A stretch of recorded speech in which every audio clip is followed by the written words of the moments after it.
Morning friends. So today we are going to start the second chapter. The name of chapter is inverse trigonometric function. Clear? Chapter start करने से पहले कुछ basic चीजें जो मैं आपको बताना चाहता हूं. सबसे पहले जो ट्रिग्नोमेट्री में कुछ चीजें आपने पढ़ा है, जैसे साइन फंक्शन कब वैल्यू करता है जब या x क्या हो n पाई के इक्वल. इसका मतलब जब इसका एंगल क्या हो odd multiple of pi, sorry integral multiple of pi, means if x is plus minus pi plus minus 2 pi plus minus 3 pi then sin function vanishes. Similarly cos function कब vanish करता है जब यह x और integral multiple of pi by 2 हो. इसका मतलब x की वैल्यू जब n क्या है इंटीजर, n की वैल्यू आप पुट करते जाओ तो आपको क्या मिलेगा plus minus pi by 2 plus minus 3 pi by 2 plus minus 5 pi by 2. In values के लिए cos फंक्शन क्या होता है, जीरो होता है. क्लियर? हमारा टॉपिक है इनवर्स ट्रिग्नोमेट्रिक फंक्शन. तो सबसे पहले आप इनवर्स को छोड़ दीजिए, आप बात करेंगे ट्रिग्नोमेट्रिक फंक्शन की. देखिए बेटा, जो फंक्शन आप लोगों ने पढ़ा है फंक्शन आपने पढ़ लिया क्लास 11 में हम लोगों ने पढ़ा था ट्रिग्नोमेट्रिक रेशियो और फंक्शन भी. चूंकि जो ट्रिग्नोमेट्रिक रेशियो होते हैं वो फंक्शन की डेफिनेशन को फुलफिल करते हैं, इसलिए ट्रिग्नोमेट्रिक रेशियो को हम ट्रिग्नोमेट्रिक फंक्शन कह सकते हैं. कह सकते नहीं, कहते हैं. क्लियर? एक एग्जांपल के तौर पे हम आपको दिखा सकते हैं. जैसे फंक्शन क्या कहता है, फंक्शन कहता है राइट डायरेक्शन पॉसिबल है और रॉन्ग डायरेक्शन पॉसिबल नहीं है. जैसे अगर हम कहें कि y = fx कोई फंक्शन है तो x के किसी एक वैल्यू के लिए हम y के दो वैल्यू नहीं पा सकते. यही तो फंक्शन की कंडीशन होती है. यहां पर भी एक चीज लागू होती है. क्लियर? रॉन्ग डायरेक्शन पॉसिबल नहीं होता. इसका मतलब x के किसी एक वैल्यू के लिए for one value of x we cannot get two value of y. मान लीजिए हमारा फंक्शन fx क्या है, fx है sin x.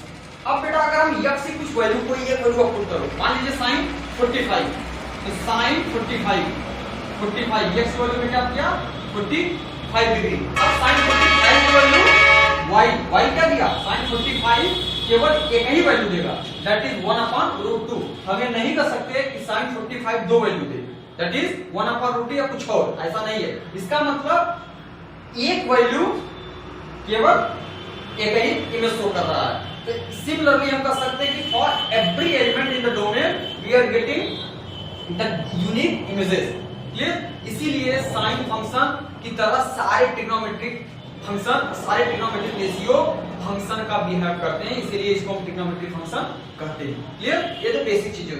अब हमें बात करते हैं इनवर्स ट्रिग्नोमेट्रिक फंक्शन की. तो इनवर्स के केस में अभी तक ने आपने क्यों पढ़ा इनवर्स ऑफ फंक्शन, वो इनवर्स फंक्शन के ऊपर आप रिवाइज कर लीजिए. इनवर्स फंक्शन क्या होता है? इनवर्स फंक्शन में आपने देखा कि अगर f एक फंक्शन f है, x to y एक फंक्शन है, तो यह फंक्शन f इनवर्टिबल कब होता है, f इज इनवर्टिबल. यह कब होता है, f is invertible when f is 1 1 and onto. ये आपने थ्योरम पढ़ा था. इसका मतलब किसी भी फंक्शन का इनवर्स तभी एग्जिस्ट करेगा जब वह फंक्शन 1 1 और onto हो. क्लियर? अब हम बात करते हैं ट्रिग्नोमेट्रिक फंक्शन की. जो ट्रिग्नोमेट्रिक फंक्शन है sin cos tan, जो सारे 6 ट्रिग्नोमेट्रिक फंक्शन है नॉर्मली ये 1 1 onto नहीं होते हैं. अब simple question, natural question rise है कि जब ट्रिग्नोमेट्रिक फंक्शन 1 1 onto है ही नहीं तो उनके इनवर्स कैसे पॉसिबल हैं. क्लियर?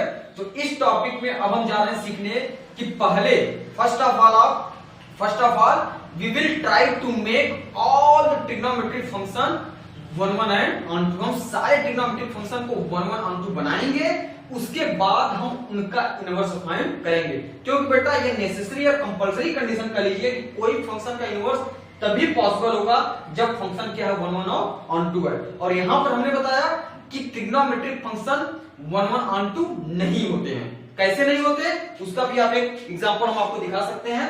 सपोज करिए कि आपने कोई साइन फंक्शन, फिर से ले लीजिए वही एग्जांपल, साइन फंक्शन लिया है. क्लियर? ये इसका डोमेन है, ये इसका रेंज है, ये साइन हमारा फंक्शन है. क्लियर?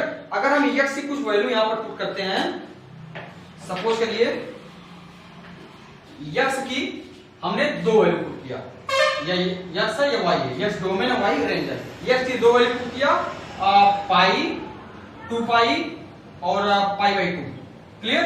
तो साइन पाई की वैल्यू क्या होती है 0, साइन 2 पाई फिर से 0 और साइन पाई बाई 2 1, या 1 पे गया। तो यहां पर हम क्या देख रहे हैं, पाई टू पाई, दो ऐसे नंबर हैं जिनके इमेजेस क्या है, सेम 0, इसका मतलब मेनी 1। तो साइन फंक्शन कैसा हुआ, मेनी 1 हुआ। क्लियर।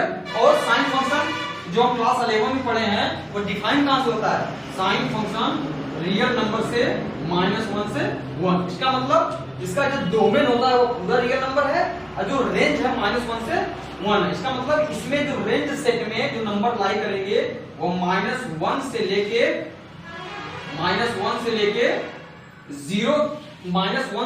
1 तक के जितने रेशनल नंबर, जितने भी रियल नंबर सब के सब लाई करेंगे। क्लियर।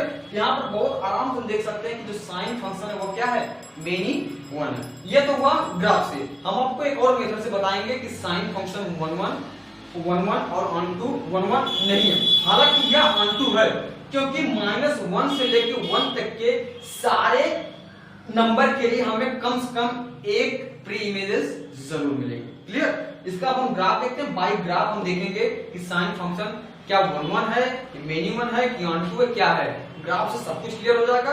तो फर्स्ट ऑफ ऑल हम फिर से रिपीट करना चाहेंगे कि जो 6 ट्रिग्नोमेट्रिक फंक्शन है उसके डोमेन और रेंज क्या है, उनके डोमेन और रेंज एक बार देख ले, फिर हम एक एक फंक्शन लेकर आपको दिखाएंगे कि यह 1 ऑन टू नहीं है, यह मेनी 1 ऑन टू है। तो पहले हम उसको 1 ऑन टू बनाएंगे, उसके बाद उसका इनवर्स डिफाइन करेंगे। Clear. So pause the video, just note down.